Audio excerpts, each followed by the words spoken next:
الحمد لله الذي هدانا سواء الطريق وجعل لنا التوفيق خير الرفيق.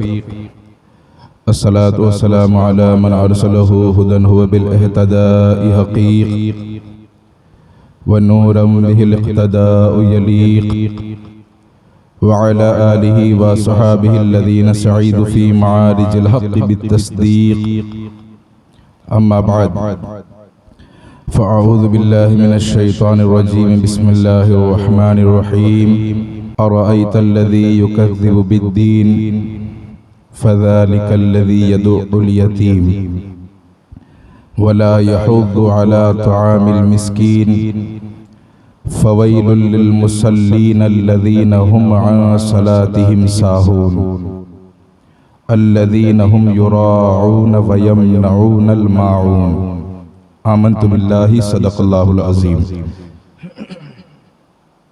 معزز سامعین، میں کچھ عرض کروں، آپ کو سماعت کریں. اس سے قبل آئیے ہم سب مل کر کعبے کے بدر الدجا، طیبہ کے شمس الدہا، شافع روز جزا، دافع جملہ بلا، مالک ہر انس و جاں، حضور سیاح لامکاں، حضور سرور عالم، حضور احمد مجتبی محمد مصطفیٰ صلی اللہ تعالیٰ علیہ وسلم کی بارگاہ قدس میں سچی محبت، ذوق، شوق، الفت اور چاہت کے ساتھ درود پاک کا نذرانہ پیش فرما دیں.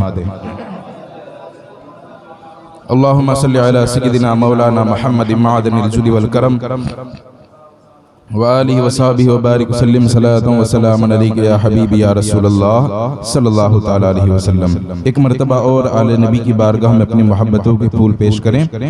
اللہم صلی علی سیدنا و مولانا محمد معدن الجود والکرم وآلہ وصحبہ وبارک وسلم. صلاۃ و سلام علیک یا حبیبی یا رسول اللہ صلی اللہ تعالیٰ علیہ وسلم. آئیے عادت کے مطابق اپنی گفتگو کا آغاز حضور سیدی و سندی سرکار اعلی حضرت عظیم البرکت کے متبرک اور پاکیزہ سے شعر سے کر رہا ہوں. میرے امام فرماتے ہیں، مولا علی نے واری تیری نیند پر نماز، مولا علی نے واری تیری نیند پر نماز، وہ بھی جو عصر سب سے جو اعلیٰ خطر کی ہے، وہ بھی جو عصر سب سے جو اعلیٰ خطر کی ہے. اور فرماتے ہیں کہ کعبے کا نام تک نہ لیا، طیبہ ہی کہا. کعبے کا نام تک نہ لیا، طیبہ ہی کہا. پوچھا تھا ہم سے جس نے یہ نہضت کدھر کی ہے، پوچھا تھا ہم سے جس نے یہ نہضت کدھر کی ہے. اور فرماتے ہیں کہ ہوتے کہاں خلیل و بنا، کعبہ و منا، لولاک والے صاحبی سب تیرے گھر کی ہے، لولاک والے صاحبی سب تیرے گھر کی ہے. اور ایک اہم پیغام دیتے ہوئے فرماتے ہیں کہ ثابت ہوا کہ جملہ فرائض فروع ہے، ثابت ہوا کہ جملہ فرائض فروع ہے. اصل الاصول بندگی اس تاجور کی ہے، اصل الاصول بندگی اس تاجور کی ہے. اور فرماتے ہیں کہ آ کچھ سنا دے عشق کے بولوں میں اے رضا، مشتاق طبع لذت سوز جگر کی ہے، مشتاق طبع لذت سوز جگر کی ہے. معزز سامعین، اللہ تبارک و تعالیٰ کا یہ بے پناہ شکر اور احسان ہے کہ اللہ تبارک و تعالیٰ نے انسان کو، ہم سب کو الحمدللہ اشرف المخلوقات بنایا ہے. یعنی جو دوسری مخلوق ہے ہمیں ان سے افضل کیا، ہمیں ان سے اعلیٰ کیا. جانور ہے تو جانور سے الحمدللہ ہمیں فضیلت دی. اگر نباتات ہے تو نباتات سے ہمیں افضل رکھا، اگر جمادات ہے تو جمادات سے ہمیں افضل رکھا. یعنی انسان کو اللہ تبارک و تعالیٰ نے اشرف المخلوقات بنایا. ایک بہترین سانچے میں انسان کو ڈھالا اور سب سے بڑی نعمت الحمدللہ ہمارے لیے یہ کہ ہمیں حضور کا امتی بنایا. یہ ہمارے لیے ایک فخر اور ایک نعمت عظما کے طور پر ہمارے لیے یہ امتی ہونا ہمارے لیے باعث فخر ہے. اسی کے ساتھ ساتھ اگر آپ دیکھیں تو اللہ تبارک و تعالیٰ نے بندوں پر کچھ عبادتوں کو فرض کیا ہے. جس طریقے سے روزہ رکھنا، حج ادا کرنا، زکوٰۃ کو دینا، تو اللہ رب العزت نے بندوں پر کچھ عبادتوں کو فرض کیا ہے. انہی فرضوں میں سے ایک سب سے بڑا جو بندے پر فرض ہے وہ فرض نماز ہے کہ بندہ نماز ادا کرے. یہ تمام فرضوں سے اہمیت والا فرض ہے کہ بندہ مومن 5 وقتوں کی نماز ادا کرے. ورنہ آپ دیکھیں کہ یہ عبادتیں تو ہم پر فرض ہے، یعنی یہ ہمیں پڑھنی ہے. اور اگر ہم یہ تمام عبادتیں اگر کر رہے ہیں تو اس میں فائدہ کس کا ہے؟ یہ تمام چیزوں میں فائدہ ہمارا ہی ہے. اس میں نقصان کسی بھی طور پر اور کوئی بھی کسی بھی جہت سے ہمارا نقصان نہیں ہے، بلکہ ہر صورت میں ہمارا فائدہ ہی فائدہ ہے. تو آپ دیکھیں کہ قرب الہی اور اللہ کے قریب اللہ کا قرب حاصل کرنے کے دوسرے بہت سے طریقے موجود ہیں کہ جو ہمارے اختیار میں نہیں. نہ تو ہم وہاں پہنچ سکتے ہیں، لیکن الحمدللہ یہ اللہ تبارک و تعالیٰ نے جو عبادتوں کو ہم پر فرض کیا ہے، یہ تو اللہ کا شکر ہے کہ اس نے ان عبادتوں کو ہمارے لیے فرض کیا ہے کہ اللہ تبارک و تعالیٰ یہ عبادتوں کو دینے کے بعد پھر بندوں کو اپنا قرب عطا کرتا ہے کہ اگر بندہ مومن اگر حج ادا کرے استطاعت ہونے کے بعد تو اللہ اپنا قرب عطا کرتا ہے. اگر زکوٰۃ ادا کرتا ہے اللہ اسے اپنا قرب عطا کرتا ہے.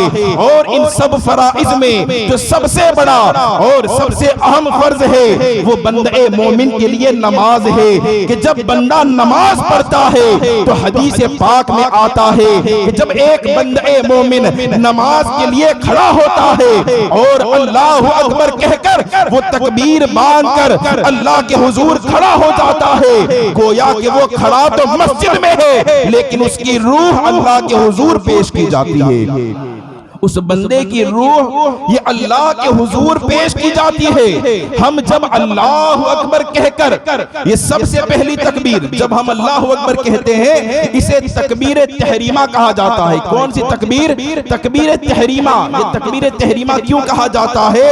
یہ تکبیر تحریمہ اس لیے کہا جاتا ہے کہ یہ اب بندہ وہ چیزیں جو پہلے اس کے لیے حلال تھی، پہلے جو چیز اس کے لیے حلال تھی وہ تکبیر تحریمہ کہہ لینے کے بعد وہ ساری چیزیں اس پر حرام ہو گئی. وہ ساری چیزیں اس پر حرام ہو گئی. آپ خود بتائیں کہ اگر آپ نے نیت باندھ لی ہے کیا اس کے بعد آپ کھانا کھا سکتے ہیں؟ اس کے بعد آپ کھانا کھا سکتے ہیں؟ تکبیر باندھنے کے بعد کھانا نہیں کھا سکتے. آپ نے ایک مرتبہ تکبیر باندھ لی اس کے بعد کیا آپ بازو والی یا کسی سے بات چیت کر سکتے ہیں؟ کسی سے بات چیت نہیں کر سکتے. ایک مرتبہ آپ نے تکبیر باندھ لی اللہ اکبر کہہ دیا تو اس کے بعد کیا آپ ادھر ادھر اس طریقے سے آپ دیکھ سکتے ہیں؟ نہیں دیکھ سکتے. آپ نے اگر اللہ اکبر کہہ دیا ہے گویا کہ آپ نے پوری دنیا کو پیچھے ڈال دیا اور اللہ کے حضور آپ حاضر ہو گئے ہیں. یہ الگ بات ہے کہ کوئی اور ہے. کچھ لوگ ایسے بھی ہیں کہ جو حاضر تو نماز میں ہیں لیکن انہیں آداب نماز کا خیال نہیں ہے، انہیں نماز کے بارے میں کچھ علم نہیں ہے کہ وہ بندہ کھڑا کہاں ہو رہا ہے، وہ ذرا دیکھے تو صحیح کہ میں کس کی بارگاہ میں جا رہا ہوں. بزرگوں کا طریقہ کیا تھا؟ حضرت عبداللہ بن عباس رضی اللہ تعالیٰ عنہ یہ صحابی رسول ہے، وہ فرماتے ہیں کہ جب مؤذن کی اذان میرے کانوں میں آتی اللہ اکبر کی صدائیں جب میرے کانوں میں آتی تو میں لرز جاتا، میں کانپنے لگتا. پوچھنے والوں نے مجھ سے پوچھا کہ آپ جب اذان ہوتی ہے تو آپ کانپتے کیوں ہے؟ تو میں میں نے کہا کہ مجھے خوف آتا ہے، ذرا دیکھو تو صحیح کہ میں کس کی بارگاہ میں جا رہا ہوں، کس کے حضور کھڑا ہونے کو جا رہا ہوں۔ لیکن استغفر اللہ، آج یہاں پر کچھ لوگوں کا حال یہ ہے کہ نماز میں تو حاضر ہے، ساری چیزوں کے ساتھ، اپنے جسم کے ساتھ کھڑے تو ہے، لیکن یقیناً وہ نماز میں موجود نہیں ہے۔ ابھی کچھ دنوں پہلے میں نے ایک شخص کو اس طریقے سے دیکھا کہ آیا اور نماز پڑھنا اس نے شروع کیا، اب نہ جانے تکبیر کہی یا نہیں کہی، اللہ اکبر کہہ کے ہاتھوں کو باندھا، اس کے پائچے اوپر کی جانب چڑھے ہوئے ہیں، آستینیں اوپر کی جانب چڑھی ہوئی ہے، دوران نماز یہاں کھجلا رہا ہے، وہاں کھجلا رہا ہے، کہ میرے آنکھوں دیکھی بات بیان کر رہا ہوں۔ یہاں پر ایک شخص بیٹھے ہوئے ہیں جو اس بات کے گواہ ہے، میں انہیں دیکھ رہا تھا کہ کبھی وہ کھجلا رہے ہیں، چالو نماز دوران نماز میں وہ اپنی آرام سے آستینوں کو نیچا کر رہے ہیں اور تمام چیزیں کر رہے ہیں۔ ارے ذرا دیکھو کس کے حضور حاضر ہوئے ہیں۔ وہ صحابہ کا خوف یہ تھا کہ جب اللہ کے حضور حاضر ہوتے تو وہ لرزہ باندام ہو جاتے، ان کا جسم کانپنے لگتا کہ ہم اللہ کے حضور آئے ہیں۔ آج اگر کسی منسٹر یا کسی دنیا دار کے پاس جانا ہو، آپ اس طریقے کی حرکت کر کے بتائیں، وہ اپنی آفس سے تمہیں دھکے مار کر نکال دے گا۔ یہ بڑوں کے سامنے تہذیب نہیں ہے کہ تم اس طریقے سے کھڑے ہو جاؤ۔ اللہ اکبر، یہ تو وہ ذات ہے کہ جس نے ساری چیزوں کو پیدا فرمایا ہے، ساری چیزوں کا خلاق ہے۔ تو ہمیں سوچنا چاہیے کہ جب ہم اللہ کے حضور کھڑے ہو رہے ہو تو ہمیں کس طریقے سے ادب کا خیال رکھنا چاہیے۔ تو اے لوگو، جو سب سے بڑا اور اہم فرض ہے وہ ہمارے لیے نماز ہے۔ نماز کو قائم کرو، نماز اپنے وقتوں پر با جماعت ادا کرو، اور اس سے کبھی اپنے جی کو مت چراؤ، کبھی اس سے دور مت بھاگو۔ یاد رکھو کہ جب حدیث پاک اور قرآن پاک میں یہ مضمون موجود ہے، روایتوں میں آتا ہے، کلام پاک آپ اٹھا کر دیکھیں، سورہ مدثر میں یہ بات ذکر کی گئی ہے کہ جب قیامت کا میدان ہوگا، قیامت کا میدان ہوگا، تمام کا حساب و کتاب کر دیا گیا ہوگا، جنتی جنت میں جا چکے ہوگے، جہنمی جہنم میں جا چکے ہوگے، تو جب تمام کا فیصلہ ہو جائے گا تو اس کے بعد جو جنت میں جانے والے لوگ ہوگے، وہ لوگ جو جہنم میں ہوگے، وہ جنتی ان سے سوال کریں گے۔ وہ جنتی، یہ میں اپنی گھر کی بات بیان نہیں کر رہا، یہ آپ قرآن اٹھا کر دیکھیں، اگر میں کچھ کہوں تو وہ جھوٹا ہو سکتا ہے، اگر کوئی مقرر یا کوئی انسان کہے تو جھوٹ ہو سکتا ہے، لیکن اللہ اگر کوئی بات بیان کر رہا ہے وہ کبھی جھوٹ نہیں ہو سکتی۔ یہ قرآن اٹھا کر دیکھیں کہ وہ جنتی وہ جہنم والوں سے سوال کریں گے کہ بتاؤ تم اگر جہنم میں آئے ہو تو اس کا سبب کیا ہے، تمہیں جہنم میں بھیجنے کا سبب کیا ہے؟ تو وہ جہنمی جو سب سے پہلا جواب دیں گے، کلام پاک میں موجود ہے، وہ جہنمی کہیں گے کہ ہم وہ لوگ تھے جو دنیا میں رہ کر نماز کو چھوڑ دیا کرتے تھے، ہم دنیا میں رہ کر نماز کو چھوڑ دیا کرتے تھے۔ اس کا صلہ کیا ہے، انجام کیا ہے کہ ان کا مقدر، ان کے مقدر میں جہنم موجود ہے۔ جو نماز سے دور بھاگتے ہیں، آج ذرا ہم اپنے آپ پر غور تو کریں کہ ہم کتنی نمازیں پڑھ رہے ہیں۔ ہمارے اوپر جو نماز فرض ہے، ایک تو یہ کہ ہونا یہ چاہیے کہ ہمیں قرب الہی اور اللہ کے قریب ہونے، ہم تو ایسے ہی بہت کم موقع ملتے ہیں ہمیں تو، اور اگر اللہ تبارک و تعالی خود ہمیں اپنے قریب بلا رہا ہے، خود ہمیں اپنا قرب عطا کر رہا ہے، لیکن اس کے باوجود ہمارا حال یہ ہے کہ ہم ان سے دور بھاگ رہے ہیں، ہم نماز سے دور جا رہے ہیں۔ اے لوگوں، یاد رکھ کر چلیں کہ آج دنیا کے تھوڑے سے نفع اور نقصان کے خاطر اگر آپ نے نماز کو ترک کر دیا، یہ حساب آپ سے دنیا دار مانگے یا نہ مانگے، لیکن اگر آپ نے نماز کو ترک کیا ہے تو آپ کو قبر میں اس کا جواب دینا ہوگا۔ میرے آقا ارشاد فرماتے ہیں کہ جو بے نمازی ہو کر اس دنیا سے جاتا ہے، گویا کہ جب وہ قبر میں اترتا ہے تو میرے آقا نے اشاروں کے ساتھ بتایا کہ قبر اس کو اس طریقے سے دبوچتی ہے جیسے یہ دو انگلیاں آپس میں مل جاتی ہے۔ جو بے نمازی ہو کر جاتا ہے اس کا عذاب قبر سے شروع ہو جاتا ہے۔ اس کے بعد حضور نے ملفوظات میں فرماتے ہیں کہ ہونا تو یہ چاہیے کہ جو بے نمازی ہو اسے اپنے قبرستان میں دفن بھی نہ کیا جائے، جو بے نمازی ہو اسے اپنے قبرستان میں دفن بھی نہ کیا جائے۔ آج ذرا ہم دیکھیں تو صحیح کہ ہم کتنی نمازیں پڑھ رہے ہیں، جو نماز سب سے اہم فرض ہے آج ہم اسی سے دور بھاگ رہے ہیں۔ جب صدائیں آ رہی ہے، ہمیں شکایت ہے ہماری روزیوں میں برکتیں نہیں ہے، ہمیں کامیابی نہیں مل رہی ہے، ہمیں سکون نہیں مل رہا ہے، ہم سکون کو ادھر اور ادھر تلاش کر رہے ہیں۔ یقین جانے ایک مرتبہ اللہ کے حضور اپنے سر کو سجدے میں رکھ کر دیکھو، جو سکون تمہیں سجدے میں آئے گا دنیا کی کوئی چیز تمہیں وہ سکون نہیں دے سکتی۔ جو نماز پڑھ رہے ہیں، جو نماز پڑھتے ہیں، ان سے پوچھئے کہ نماز کی لذت کیا ہے۔ کچھ لوگ ایسے یہاں پر موجود ہیں جو ماشاءاللہ 5 وقتہ نمازی ہے، اگر ان کی نماز چھوٹ جائے تو انہیں دل میں احساس ہوتا ہے، دل میں انہیں رنج ہوتا ہے کہ میری ظہر کی نماز قضا ہو گئی، میری مغرب کی نماز قضا ہو گئی۔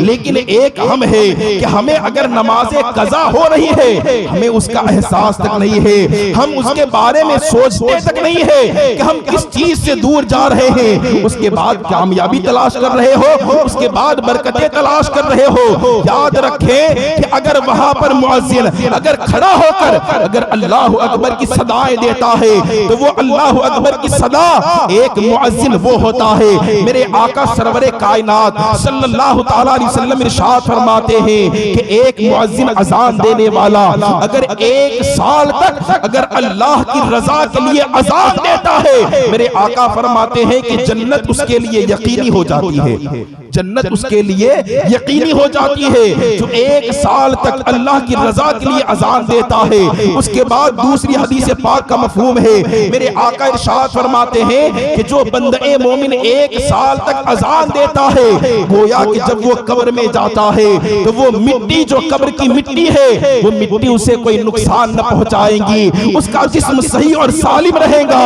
اس کے بعد میرے آقا ارشاد فرماتے ہیں، تیسری حدیث پاک کا مضمون ہے کہ جو 1 سال تک اللہ کی رضا کے لیے اذان دیتا ہے، قیامت کے میدان میں اس کے منہ سے خوشبو محسوس ہوگی، قیامت کے میدان میں اس کی زبان سے خوشبو آ رہی ہوگی، اس کے منہ سے خوشبو آ رہی ہوگی۔ تو یہاں بتانا مقصد یہ ہے کہ جب وہ مکبر اور اذان دینے والا جب اللہ اکبر کی صدا دیتا ہے، گویا کہ وہ اعلان کر رہا ہے کہ 4 مرتبہ اللہ اکبر کہتا ہے۔ اذان سنیے نا آپ نے کتنی مرتبہ ہوتا ہے، 4 مرتبہ اللہ اکبر کی صدائیں آتی ہے۔ امام احمد بن حنبل بیان کرتے ہیں کہ میرے بغل میں رہنے والا، میرے پڑوس میں رہنے والا ایک لوہار تھا۔ کون تھا؟ ایک لوہار تھا۔ وہ لوہار ہمیشہ اپنے کام اپنی مزدوری میں لگا ہوتا، ایک جب بھی وہ اذان کا وقت ہوتا، نماز کا وقت ہوتا تو وہ لوہار ہتھوڑی چلاتا، تمام اوزار کو تیار کرتا، لیکن جب وہ اللہ اکبر کی صدا سنتا تو اس کا حال یہ ہوتا تھا کہ اللہ اکبر کی صدا پر اس نے جو ہتھوڑی پکڑی ہوئی ہے اگر وہ اس طریقے سے اوپر اٹھی ہے تو وہ اسے اسی حالت میں روک دیتا، اس کو وہیں پر چھوڑ دیتا اور نماز کے لیے چلا جاتا۔ اللہ کی آواز اور اس کے بلانے پر وہ دوڑ پڑتا۔ روایتوں میں آتا ہے جب اس کا انتقال ہوا تو امام احمد بن حنبل کے شاگرد نے، جو 4 اماموں میں یہ امام شامل ہے، یہ 4 اماموں میں یہ امام احمد بن حنبل شامل ہے، روایتوں میں آتا ہے جب اس کا انتقال ہوا، جب وہ قبر میں گیا تو آپ کے ایک شاگرد نے ان کو خواب میں دیکھا، ان سے پوچھا کہ بتائیں آپ کا حال کیا ہے، مرنے کے بعد آپ سے معاملہ کیا کیا گیا؟ وہ بیان کرتے ہیں کہ اللہ اکبر میں اللہ کی قسم اٹھا کر کہتا ہوں کہ میرا درجہ مرنے کے بعد یہ ہے کہ میں امام احمد بن حنبل کے قرب میں رہا کرتا ہوں، امام احمد بن حنبل کے قرب میں، ان کے قریب میں رہا کرتا ہوں۔ وہ پوچھنے والے نے کہا کہ تیرا کوئی عمل تو ایسا تھا نہیں، نہ تو تو اتنا عبادت گزار تھا، نہ تو تو نے اتنا کوئی مجاہدہ کیا تھا، پھر تیرا مرتبہ اتنا بلند کیسے ہو گیا؟ وہ کہنے لگا کہ میری بخشش کا سبب یہ بنا کہ جب میں اللہ اکبر کی صدا سنتا تو اس کی ایک آواز پر سارے کام کو چھوڑ کر میں اللہ کے حضور سجدہ ریز ہو جاتا۔ اس عمل کی برکت سے اللہ تبارک و تعالیٰ نے میرے سارے گناہوں کو معاف فرما دیا اور مجھے جنت میں داخل فرما دیا۔ سارے گناہوں کو معاف فرما دیا، مجھے جنت میں داخل فرما دیا۔ آج ذرا ہم ہمارا حال دیکھیں کہ وہاں اللہ اکبر کی صدائیں ہو رہی ہے، وہاں کامیابی ہم تلاش کر رہے ہیں، مؤذن وہاں سے صدا دیتا ہے حیا علی الصلاۃ، حیا علی الصلاۃ، اے لوگو آؤ نماز کی طرف، اے لوگو آؤ نماز کی طرف۔ لیکن اللہ اکبر، ہم تو وہ ہیں جو نفع اور نقصان کا سودا کر رہے ہیں۔ اللہ اکبر، ہم تو دنیا کے سودوں میں مصروف ہے۔ اے لوگو یاد رکھو، یہ سودے کرنے کے بعد بھی اگر تم نماز کی جانب نہیں بڑھے، وہاں سے آواز آتی رہے گی حیا علی الصلاۃ، آؤ نماز کی طرف۔ یقیناً یہ بات اپنے ذہنوں میں محفوظ کر لے، گویا کہ رب اعلان کر رہا ہے کہ اے بندے، تو دنیا جو خسارے میں موجود ہے تو اس کے نفع اور نقصان میں الجھا ہوا ہے، آؤ میری طرف جو میری بارگاہ میں آ جاتا ہے۔ کیا تو یہ سمجھتا ہے کہ 10 منٹ یا 15 منٹ نماز میں چلا جاؤں گا میرے گراہک ٹوٹ جائیں گے، میرے مال میں نقصان ہو جائیں گا، میرے کاروبار میں نقصان ہو جائے گا؟ رب اعلان کر رہا ہے کہ اے بندے یاد رکھ، جو میرے دربار میں آتا ہے میں اسے کبھی نقصان میں نہیں ڈالتا، جو میرے دربار میں آتا ہے میں کبھی اسے نقصان میں نہیں ڈالتا۔ اگلے جملے میں بندہ اعلان کرتے ہوئے رب کا یہ فرمان سناتا ہے حیا علی الصلاۃ، آؤ نماز کی طرف۔ اس کے بعد وہ اعلان کرتا ہے حیا علی الفلاح، حیا علی الفلاح۔ ایک کامیابی کو دنیا میں تلاش کرنے والے، کامیابی تجھے مسجد میں بلا رہی ہے، کامیابی تجھے اللہ کے حضور بلا رہی ہے۔ آ ایک سجدہ اللہ کے حضور کر کے دیکھ، اس کے بعد تو یہ دیکھ لے گا کہ تیرے روزی میں برکتیں کیسی ہوتی ہے، تیرے رزق میں فراوانی کیسی ہوتی ہے۔ اقبال تو کہتا ہے کہ وہ ایک سجدہ جسے تو گرا سمجھتا ہے، 1000 سجدوں سے دیتا ہے آدمی کو نجات، 1000 سجدوں سے دیتا ہے آدمی کو نجات۔ تو یقیناً نماز قائم کرے، نماز کی اہمیت کو سمجھے، اور ساری چیزیں کہ اگر نماز کا وقت ہو تو وہ وقت کی قربانی دے کر نماز میں حاضر ہو جائیں، اور ایک عقیدہ اپنے ذہنوں میں محفوظ رکھیں کہ ہماری نماز یہ بڑی اہمیت والی ہے۔ عقیدے کی بات، آخری بات، ہماری نماز یہ بڑی اہمیت والی نماز ہے۔ اس نماز کو آپ ادھر ادھر کر کے ضائع مت کرے۔ نماز وہ ہے کہ سنی صحیح العقیدہ امام کے پیچھے نماز پڑھی جائے، اور جو نماز کا طریقہ ہے اس طریقے سے نماز پڑھی جائے۔ یہ نہیں کہ کسی بھی بدعقیدہ کے پیچھے تم کھڑے ہو گئے اور نماز پڑھ لیا، کسی بھی وہابی دیوبندی یا شیعہ کے پیچھے جا کر رکعت باندھ لی، نماز پڑھ لی، وہ نماز تمہارے کسی کام کی نہیں ہو۔ نماز ایسے کے پیچھے پڑھو جو سنی ہو، صحیح العقیدہ ہو، جو مسلک اعلیٰ حضرت کا پابند ہو، ورنہ یاد رکھیں گے یہی وہابیہ اور دیا بنا ہے کہ جو عقیدہ رسالت میں اور عقیدہ ختم نبوت میں حضور کی محبت میں یہ اس طریقے سے گھال میل کرتے ہیں اور لوگوں کو اس طریقے سے گمراہ کرتے ہیں کہ آج بھولا بھالا مسلمان ان کی گمراہی میں آسانی کے ساتھ آ جاتا ہے۔ لیکن اپنے عقیدوں کو مضبوط رکھے۔ یہ بلخویسرا ایک مرتبہ حضور کے دربار میں حاضر تھا، حضور مال غنیمت تقسیم فرما رہے تھے، جب اسے مال ملا تو کھڑے ہو کر بغاوت کی، حضور کی بارگاہ میں گستاخی کی۔ تو حضرت عمر کھڑے ہوئے، کھڑے ہونے کے بعد آپ نے فرمایا حضور اگر آپ حکم دے تو یہ مرتد کی گردن ابھی یہیں پر مار دیتا ہو، اس کو یہیں پر قتل کر دیتا ہو۔ میرے آقا فرماتے ہیں کہ یہ اللہ کا نبی یہ محبت کا درس دیتا ہے، محبت کا پیغام دیتا ہے۔ اے عمر آپ بیٹھ جائیں۔ وہ ذوالخویسرہ وہاں سے جانے لگا، جب وہ وہاں سے جا رہا تھا میرے آقا نے ارشاد فرمایا اے لوگو اس کو دیکھ لو، یہ وہ شخص ہوگا کہ اس کی نسل سے ایسے لوگ پیدا ہوگے کہ جو اس طریقے سے نماز پڑھیں گے کہ تم ان کی نماز کو دیکھ کر اپنی نمازوں کو ہیچ سمجھو گے، یہ اس طریقے سے روزے رکھیں گے کہ ان کے روزوں کے سامنے تمہارے روزے تمہیں کچھ محسوس نہ ہوگے، وہ اس طریقے سے قرآن کی تلاوت کریں گے کہ وہ قرآن کی تلاوت سن کر تم ان کی جانب راغب ہو جاؤ گے۔ لیکن اے صحابہ یاد رکھنا کہ وہ لوگ ہوں گے جو قرآن تو پڑھیں گے لیکن قرآن ان کے حلقوں سے نیچے نہیں اترے گا۔ میرے آقا نے کیا فرمایا؟ قرآن پڑھیں گے لیکن قرآن ان کے حلقوں سے نیچے نہیں اترے گا۔ اس کا مطلب یہ ہے کہ قرآن تو پڑھیں گے لیکن وہ نور قرآن سے جو ہدایت دلوں تک جاتی ہے وہ ہدایتیں ان کو نصیب نہیں ہوگی۔ اگر آج آپ کو دیکھنا ہو تو یہ وہابیہ اور غیابنا کو دیکھو، نماز اتنی کثرت ہے کہ آپ ان کے آگے ایسا محسوس کریں گے کہ یہ سب سے بڑے نمازی ہے، لیکن وہ نمازیں کیا کام کی، وہ نمازیں کیا فائدے کی کہ جو گستاخی رسول کے ساتھ ادا کی جائے۔ اے لوگوں یاد رکھیں، نماز وہ ہوتی ہے کہ جس میں محبت رسول کی خوشبو آئے۔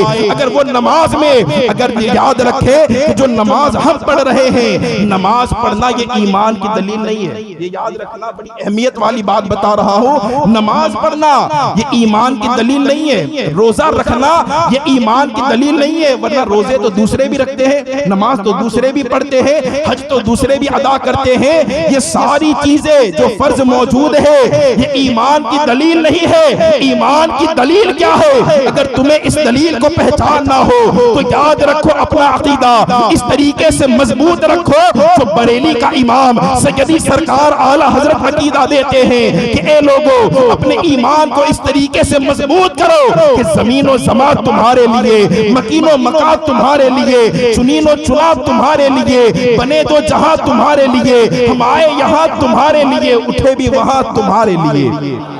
اپنا عقیدہ اگر یہ ہو کہ تم ہر چیز حضور سے جانو، ہر چیز حضور کو مانو، انہیں جانا انہیں مانا، نہ رکھا غیر سے کام، للہ الحمد میں دنیا سے مسلمان گیا۔ اگر تمہارے دلوں میں اگر محبت رسول کا چراغ موجود ہے، اگر محبت رسول کی خوشبو موجود ہے تو تمہاری نمازیں بھی کامیاب ہے، ورنہ یاد رکھے کہ بغیر عشق نبی کے نماز بھی باطل، اگر ہو عشق نبی تو نماز خوشبو دے، اگر ہو عشق نبی تو نماز خوشبو دے۔ تو اے لوگوں اپنے نماز قائم کریں، نماز کا احتیاط کریں، وقت پر نماز کے پانچوں وقت کو اپنے وقت پر ادا کریں۔ اللہ تبارک و تعالیٰ کی بارگاہ میں دعا ہے کہ پروردگار عالم ہم سب کو 5 وقت کا نمازی بنائے اور ہمارے ایمان کی سلامتی فرمائے۔ میرے کہنے میں یا آپ کے سننے میں اگر کوئی غلطی ہو گئی ہو تو میں توبہ کرتا ہوں، استغفر اللہ ربی من کل ذنب واتوب الیہ، لا الہ الا اللہ محمد رسول اللہ صلی اللہ تعالی علیہ وسلم۔